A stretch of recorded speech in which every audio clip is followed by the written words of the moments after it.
राणीपुर में सन्धियाना नूज़ नेटवर्क के रिपोर्टर कुर्बान अली मेमण मूजिब टाउन कमेटी राणीपुर के मुलाज़िमन जो बे डी एहतिजाज जारी, जैंजी अगवाणी इलाही बख्श वसाण करे रहियो आहे।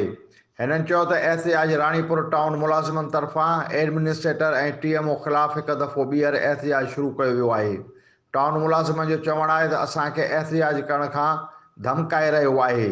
असां बाला ऑफिसरनि खां इहा घुर कयूं था त इन्हनि राशि ऑफिसरनि जो नोटिस वठी इंक्वायरी कराई वञे ऐं मुलाज़िमनि सां इंसाफ़ कयो वञे। राणीपुर जे अवाम खे त टाउन कमेटी राणीपुर में वॾी आमदनी हर मंथ ईंदी आहे, उन खां पोइ कमाईंदड़ टाउन कमेटी आहे। असां कल्ह खां वठी एहतिजाज ते वेठासीं, अॼु बि वेठा आहियूं।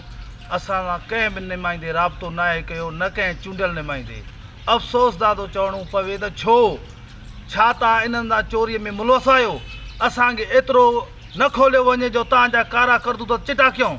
असां CM के मुराद अली शाह खे अपील था कयूं, असांजो बलदियाती वज़ीर नासिर शाह खे अपील था कयूं, साईं छो तव्हां थोरी नज़र कयो।